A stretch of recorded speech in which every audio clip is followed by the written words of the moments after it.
إن الحمد لله نحمده ونستعينه ونستغفره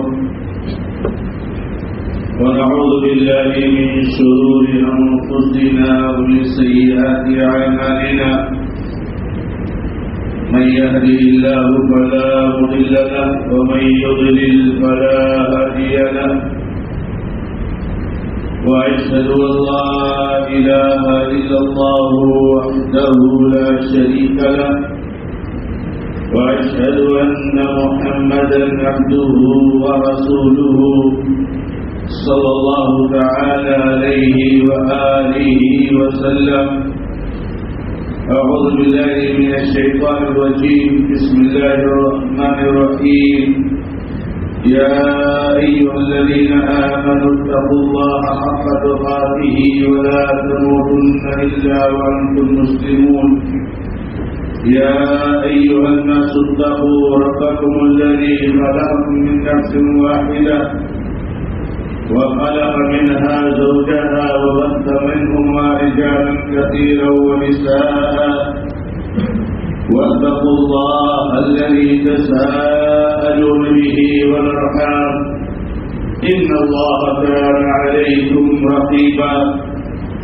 يا أيها الذين آمنوا اتقوا الله وقولوا قولا سديدا يصلح لكم أعمالكم ويغفر لكم ذنوبكم ومن يطع الله ورسوله فقد فاز فوزا عظيما. أما بعد فإن خير الحديث كتاب الله وخير الهدي هدي محمد صلى الله تعالى عليه وآله وسلم وشر الأمور محدثاتها وكل محدثة بدعة وكل بدعة ضلالة وكل ضلالة في النار.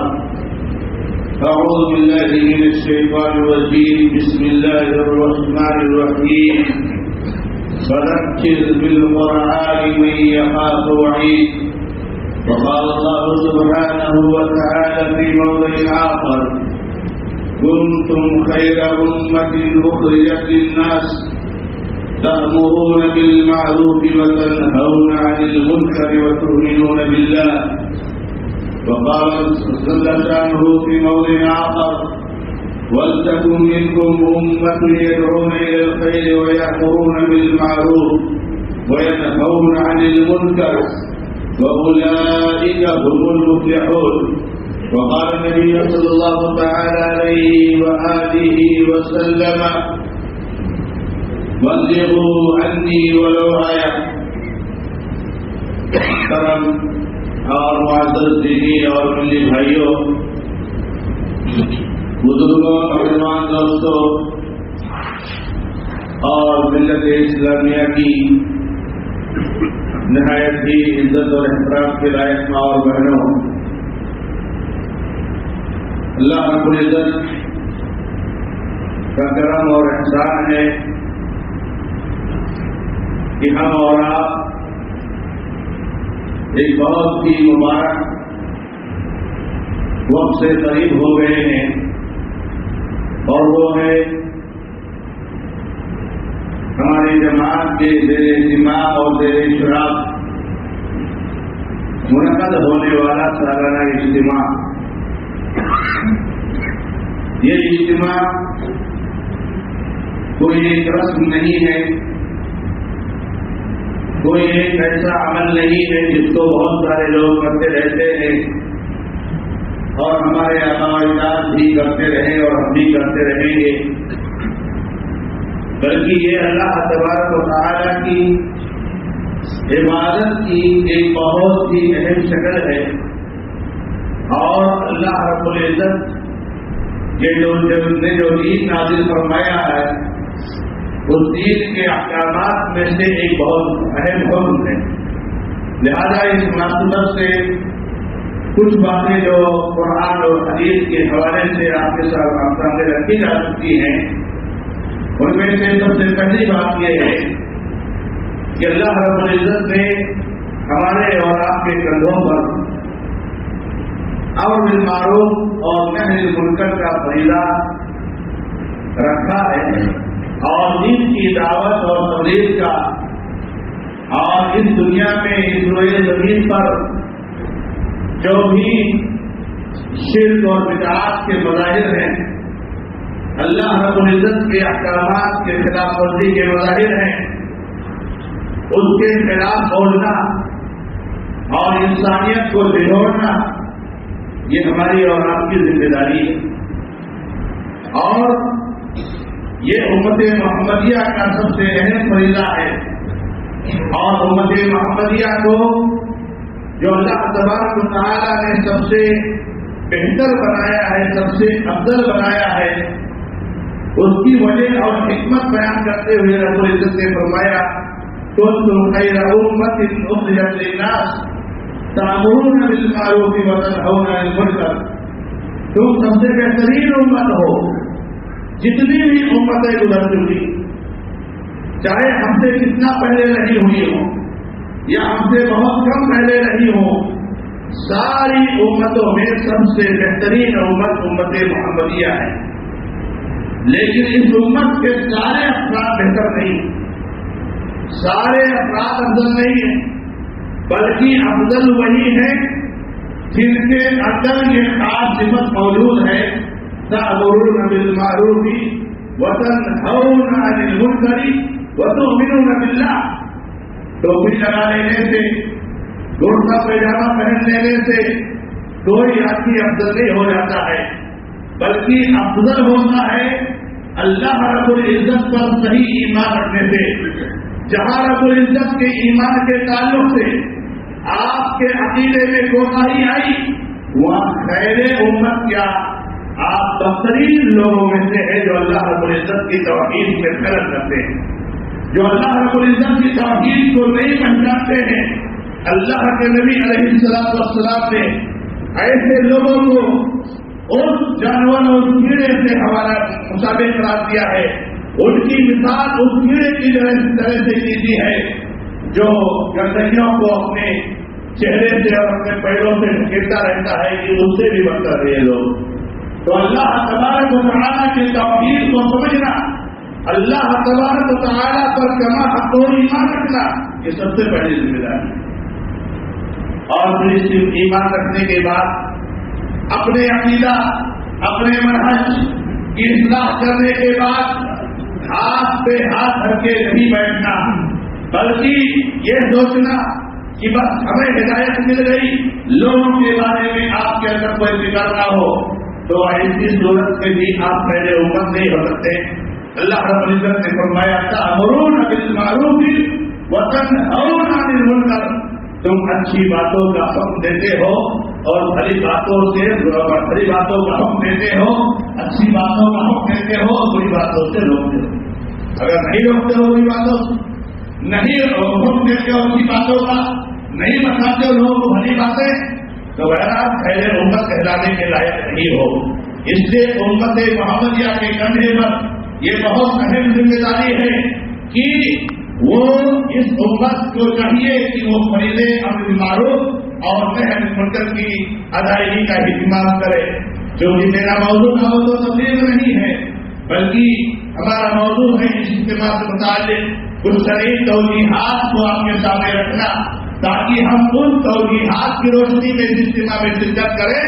اس لیے میں دعوت و تبلیغ کی فضیلت اور دعوت و تبلیغ کی تفصیلات میں رہ جاتے ہوئے یہ بتانا چاہوں گا کہ یہ فریضہ ہے جو ہمارے اوپر عائد ہوتا ہے اور جس کو ادا کرنے کی ایک شکل، یہی سب کچھ امر بالمعروف نہیں ہے، یہی سب کچھ دعوت و تبلیغ نہیں ہے، بلکہ دعوت و تبلیغ کا ایک حصہ ہے، دعوت و تبلیغ کا ایک مظہر ہے، دعوت و تبلیغ کی ایک شکل ہے، اور اللہ رب العزت کے بندوں تک اللہ رب العزت کا پیغام پہنچانے کی ایک کوشش ہے میرے بھائیوں۔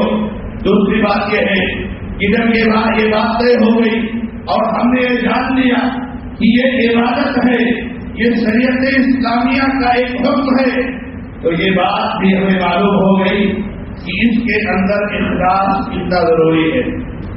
ریاکاری سے دور، نام نمود سے دور، شہرت بازی سے دور، اللہ رب العزت کی رضاجوئی کے لیے، اللہ تبارک و تعالیٰ کو خوش کرنے کے لیے، اللہ تبارک و تعالیٰ کا ثواب حاصل کرنے کے لیے ہمیں اور آپ کو یہ عمل انجام دینا چاہیے۔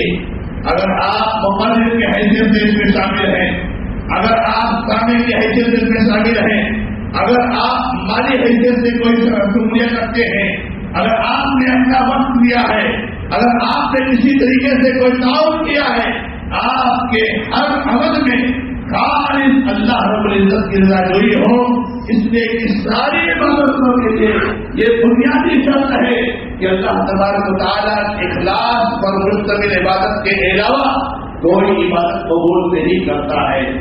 ایسے لوگوں کو جو کسی کو دکھانے کے لیے، جو ریا اور نمود کے لیے کوئی عبادت انجام دیتے ہیں، اللہ رب العزت کے سامنے کل قیامت کے لیے اللہ رب العزت سے ثواب حاصل کرنے کے لیے جائیں گے تو اللہ تعالیٰ سے کہیں گے اللہ میں نے یہ کام کیا، اللہ رب العزت میرا ثواب کہاں ہے؟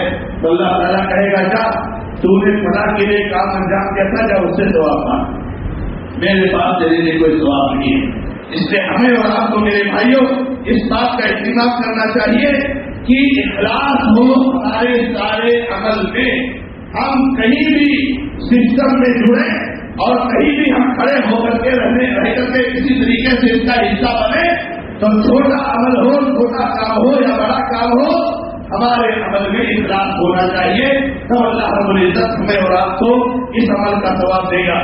تیسری بات یہ ہے میرے بھائیوں کہ قرآن و حدیث کا علم عام کرنے کے لیے، اللہ رب العزت کی توحید کو پھیلانے کے لیے اور شرک کو مٹانے کے لیے اور اللہ کے نبی محمد رسول اللہ صلی اللہ علیہ وسلم کی اس پرفتن دور میں سنتوں کو عام کرنے کے لیے اور بدعتوں کے خلاف جہے کرام ہے مہم اور ایک باقاعدہ ایک مہم چلانے کے لیے، ان کی ترتیب کے لیے، ان کے امتحان کے لیے اس کو انجام دیا جاتا ہے۔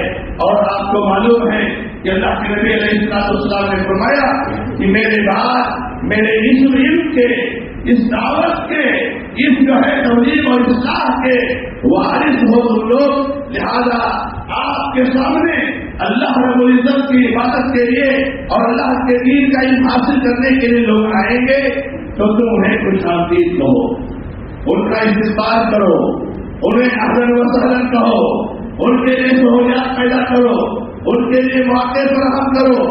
اللہ کی توحید اور اللہ کے نبی صلی اللہ علیہ وسلم کی سنت کی تعلیم یہ اس دنیا میں میرے بھائیوں کھال کھال نظر آتی ہے، کھال کھال نظر آتی ہے۔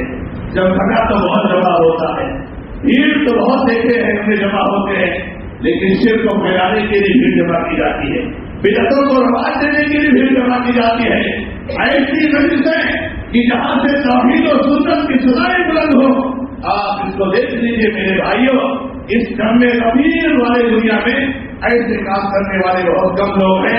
لہذا ہمیں اور آپ کو اخلاص کے ساتھ اللہ کے دین کا ان لوگوں کو سکھانا چاہیے، اور یہ اللہ رب العزت کا بڑا کرم اور احسان ہے کہ اس پرفتن ماحول میں جبکہ شرک و بدعات کے پھیلانے کا ماحول ہے، اللہ رب العزت نے ایسا موقع عطا فرمایا ہے کہ ہمارے بیچ میں اہل علم توحید و سنت کا علم رکھنے والے علماء کرام تشریف لا رہے ہیں، ان سے جتنا ممکن ہو استفادہ کرنے کی کوشش کرنی چاہیے۔ ابھی میں آج ہی صالح بن صالح صہیبی رحمہ اللہ جو محض نبی کے مدرس ہیں، ان کا ایک ویڈیو سن رہا تھا، شیخ سے سوال کیا گیا کہ اللہ رب العزت نے قرآن کریم میں عالم ربانی کی تعریف کی ہے۔ عالم ربانی سے رجوع کرو، عالم ربانی سے علم حاصل کرو، عالم ربانی کی صحبت میں رہو۔ تو شیخ عالم ربانی کی کیا صفات ہے، عالم ربانی کی کیا پہچان ہے، عالم ربانی کی کیا علامتیں ہیں، ہم کیسے پہچانے عالم ربانی ہیں؟ واللہ شیخ نے کہا ہاں عالم ربانی کو پہچانا جا سکتا ہے، چند علامتوں میں سے میں مختصراً بیان کرتا ہوں، 6-7 نکات میں شیخ نے بیان کیا، مگر سب سے پہلی چیز جس کا تذکرہ کیا کہ عالم ربانی کی علامت یہ ہے کہ وہ توحید اور سنت کا سب سے زیادہ اہتمام کرنے والا، توحید اور سنت کی طرف دعوت دینے کا سب سے زیادہ اہتمام کرنے والا ہے اس روئے زمین پر میرے بھائیوں بہت دنیا مختصر ہو گئی ہے، دنیا بہت قریب ہو گئی ہے. آپ یہاں بیٹھے بیٹھے دنیا کے ہر گوشے کو دیکھ رہے ہو، جان رہے ہو. آپ دنیا کے پلیٹ فارم پر دیکھو کہ توحید و سنت کی طرف دعوت دینے والے اور ہیں، شرک و بدعات کا پہاڑ اپنے اندر رکھنے والے وہ بھی دعوت کی بات کرتے ہیں. قدم قدم پر شرک کرنے والے، لفظ لفظ پر شرک کرنے والے وہ بھی توحید و سنت اور دعوت کی بات کرتے ہیں. لہٰذا میرے بھائیوں یہ بہت بڑا اللہ رب العزت کا فضل ہے، یہ بہت بڑا اللہ تعالیٰ کا ایک انعام ہے کہ ایسے علماء آج بھی ہمارے بیچ میں موجود ہیں جو توحید و سنت کی صداؤں کو بلا کسی ملامت کرنے والے کے ملامت کے خوف سے، بلا کسی رہے کے نمے ڈر کے وہ اللہ رب العزت کے توحید کا جھنڈا بلند کرتے ہیں. ہمیں ان سے علم حاصل کرنا چاہیے اور ان سے زیادہ سے زیادہ فائدہ اٹھانا چاہیے. میرے بھائیوں اس اجتماع میں دیکھیں تو ہمارے بہت سارے مہمان آئیں گے، بہت سارے مہمان آئیں گے، پورے ہمارے ملک سے مہمان آنے والے ہیں، صوبے کے باہر سے مہمان آنے والے ہیں انشاءاللہ. جیسا کہ ہم پچھلے دنوں میں دیکھتے رہے ہیں. میرے بھائیوں یہ ہمارے مہمان ہیں، یہ ہمارے مہمان ہیں. دین کے بنیادی مسائل میں سے اور دین کے اہم احکامات میں سے ایک حکم یہ ہے کہ مہمان کی عزت کیجیے.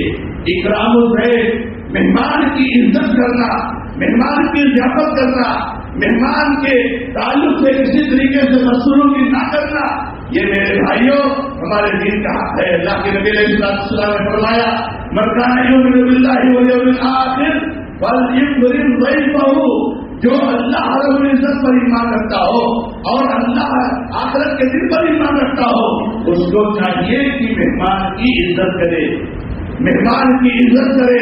اس دین کے امتیازات میں سے مہمان کی عزت کرنا. ہم سارے گاؤں والے میرے بھائیوں آپ میزبان ہو، آپ میزبانی کرنے والے ہو.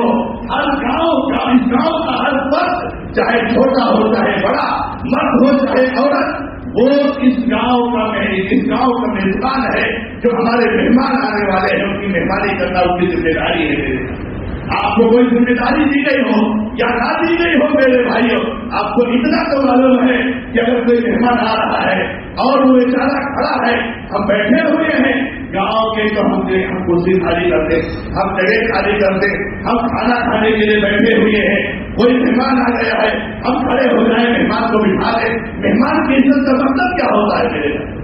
بولو تو پیار سے بولو، بولو تو اچھی باتیں بولو.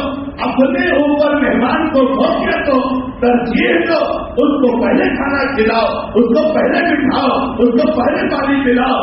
آپ باتیں پیو. تو اکرام الضیف کا مطلب یہ ہے کہ اپنے مہمان کو اپنے اوپر ترجیح دینا چاہیے. آپ کو مہمانی کا بہت دلچسپ واقعہ آپ نے سنا ہے اور جانتے ہیں کہ اللہ کے نبی علیہ السلام نے جب کسی مہمان کو اپنی کسی صحابی کے گھر بھیج دیا تو میرے بھائیوں جب وہ مہمان ایک انصاری صحابی کے گھر پر گئے تو انہوں نے کہا کہ اللہ کے نبی علیہ السلام نے آپ کے یہاں بھیجا ہے، مجھے کہاں مہمان بنانے کر کے. تو انہوں نے اپنی بیوی سے پوچھا کہ گھر میں کچھ کھانے کے لیے ہے؟ بیوی نے کہا کچھ نہیں ہے، تھوڑا بہت کھانا ہے، بچے رو رہے ہیں، بلک رہے ہیں، چیخ رہے چلا رہے ہیں، ان کو کچھ کھانا دینے کے لیے رکھا ہوا ہے. کہا ایک کام کرو، بچوں کو کسی طریقے سے بہلا گھسنا کر کے سلا دو اور جو کچھ بھی ہے مہمان کے سامنے پیش کر دو. جب کھانا کھانے لگیں گے تو ہم چراغ بجھا دیں گے. اب مہمان ایسا سمجھے گا کہ اس کے ساتھ میں بھی کھانا کھا رہا ہوں، میں کچھ زبان اس طریقے سے چلاؤں گا کہ جس سے اس کو احساس ہوگا میں بھی کھانا کھا رہا ہوں، اور اس طریقے سے ہمارا مہمان فارغ ہو جائے گا. پورا گھر بھوکا ہے، بچے بھوکے ہیں، بیوی بھوکی ہے، خود اپنا بھوکا ہے، لیکن اپنے مہمان کو عزت کے ساتھ کھانا کھلا دیا اور اس طریقے سے کھلا دیا کہ مہمان کو محسوس نہیں ہوا کہ اس کے گھر میں کبھی اس کے گھر میں لوگ بھوکے. تو مہمانوں کی عزت کرنا، اکرام الضیف بولنے والے بہت ہیں میرے بھائیوں. اکرام الضیف رکھنے والے بہت ہیں میرے بھائیوں. اور اللہ رب العزت قبول فرمائے. اللہ رب العزت جو ہے ہمارے عمل کو ریاکاری سے بچائے. آپ کی مہمان نوازی اور آپ کی ضیافت کی تعریف وہ لوگ کرتے ہیں جو ہمارے اجتماعات میں شرکت کرتے ہیں. میرے بھائیوں ہمیں اور آپ کو بہتر سے بہتر مہمانوں کی عزت کرنے کی کوشش کرنی چاہیے. بلا شک و شبہ اس جمع غفیر کے لیے ہم نے میرے بھائیوں کھانے کا انتظام کیا ہوتا ہے. انتظامیہ کھانے کا انتظام کرتی ہے. مسلمانوں کو کھانا کھلانا بھی ایک بہت بڑی نیکی ہے. ایک بہت بڑی نیکی ہے. بہت بڑا ثواب ہے. جتنے ہمارے بھائی ہیں جنہوں نے اللہ رب العزت کی توفیق سے اس سے بڑھ چڑھ کے حصہ لیا ہے وہ مسلمانوں کو کھانا کھلانا, مسلمانوں کے لیے ایک وقت کھانے کا انتظام کرنا, آپ کو کیا معلوم اس کی کیا اہمیت ہے اور کیا فضیلت ہے. اللہ کے نبی محمد رسول اللہ صلی اللہ علیہ وسلم نے جب مدینہ تشریف لائے ہجرت کر کے تو اللہ کے نبی علیہ السلام کی زبان مبارک سے جو سب سے پہلے کلمات نکلے مدینہ تشریف لائے. عبداللہ بن سلام کہتے ہیں کہ نبی علیہ السلام جب مدینہ تشریف لائے اس وقت عبداللہ بن سلام رضی اللہ تعالیٰ عنہ یہودی تھے, مگر انہوں نے کہا کہ نبی صلی اللہ علیہ وسلم تشریف لائے. ان کو تجسس تھا, ان کو صحت کی تلاش تھی, جستجو تھی. تو وہ کہتے ہیں کہ نبی صلی اللہ علیہ وسلم نے سب سے پہلا لفظ جو بولے وہ فرمایا یا ایھا الناس یا ایھا الناس افشوا السلام واطعموا الطعام وصلوا الارحام وصلوا باللیل والناس نیام تدخلوا الجنة بسلام. لوگوں کھانا کھلاؤ, لوگوں کھانا کھلاؤ, خوب جانا سلام کرو, رشتے داری کو جوڑو اور راتوں میں کچھ نمازیں پڑھو, جنت میں بڑے آرام اطمینان کے ساتھ داخل ہو جاؤ گے. لہذا مہمان کی ضیافت کا یہ اہم تقاضا ہے کہ ہم اور آپ ان کو عزت کے ساتھ کھانا کھلائیں. اور ظاہر سی بات ہے کہ ہمارا مسلمان بھائی آ رہا ہے, ہمارا ایمان والا بھائی آ رہا ہے. ایک مومن کی تعظیم اور ایک مومن کی عزت. اب بتائیے آپ کہ ایک تو مومن, ایک تو علم کی طرف میں, ایک تو آپ کا مہمان اور ایک تو جو ہے کیا نام ہے توحید و سنت کا حامل آپ کے پاس آ رہا ہے. آپ کو کس طریقے سے ان کی عزت کرنی چاہیے, چاہے مرد ہو چاہے عورتیں ہو, ہماری بہنیں بھی سن رہی ہیں, ان کو بھی چاہیے کہ کس طریقے سے عزت اور کس طریقے سے تعلیم اپنی بہنوں کو کرنی چاہیے, ماں بھی کرنی چاہیے. تو یہ ہماری عورت کی ذمہ داری ہے کہ مسلمان کی عزت کریں. اور ایک بہت اہم کام اور ذمہ داری جو خاص طور سے ذمہ داران کی ذمہ داری ہے اور ہم سب کی ذمہ داری ہے کہ جتنے لوگ کارے خیر میں, دعوت کے کام میں, توحید و سنت کے پھیلانے میں جتنے لوگ حصہ لیتے ہیں, مالے کرنے جیسا ممکن ہو سکتا ہے وہ جس طریقے سے حصہ لیتے ہیں ان کی قبولیت کے لیے دعا کرنی چاہیے. اللہ رب العزت ہمارے اس عمل کو قبول فرمائے, لوگوں کی مالی قربانیاں قبول فرمائے, لوگوں کے وقت کی قربانیاں قبول فرمائے. ہمارے بہت سارے احباب ایسے ہیں میرے بھائیوں, اس اجتماع کے لیے اللہ رب العزت کے رضا کے لیے, اللہ تبارک و تعالیٰ کے اس توحید و سنت والے پھیلانے کے اس سرگرمی کو آگے بڑھانے کے لیے اس میں حصہ لیتے ہوئے ہمارے بہت سارے بھائی زخمی ہو گئے ہیں, ہمارے بہت سارے بھائیوں کا ایکسیڈنٹ ہو گیا ہے. ہمیں اور آپ کو ان کے لیے شفایابی کی دعا کرنی چاہیے, ان کی اس قربانی کو قبولیت کے لیے دعا کرنی چاہیے. اور جتنے بھی ہمیں اس سارے خیر میں تعاون کرتے ہیں ان کے لیے دعا کرنی چاہیے.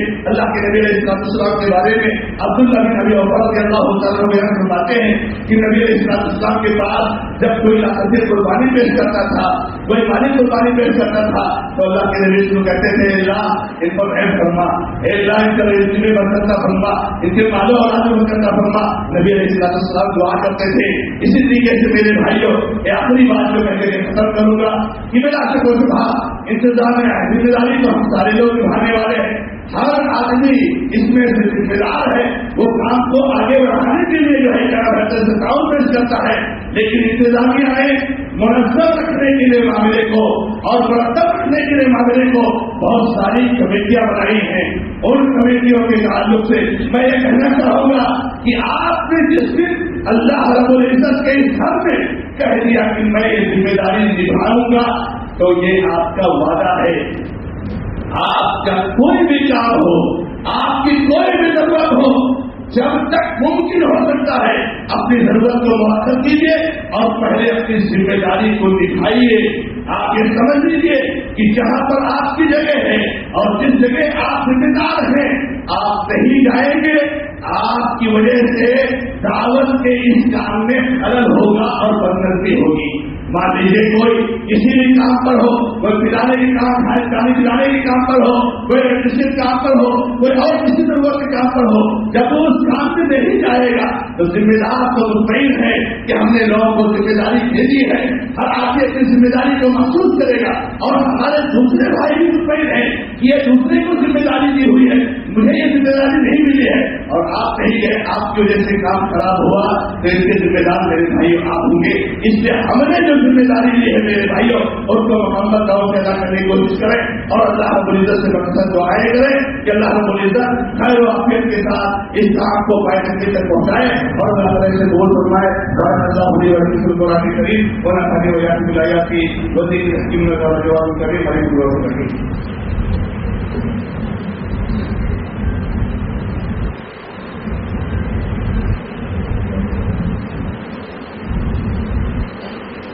الحمد لله رب العالمين واشهد ان لا اله الا الله وحده لا شريك له واشهد ان محمدا عبده ورسوله صلى الله تعالى عليه واله وسلم. اعوذ بالله من الشيطان الرجيم. بسم الله الرحمن الرحيم.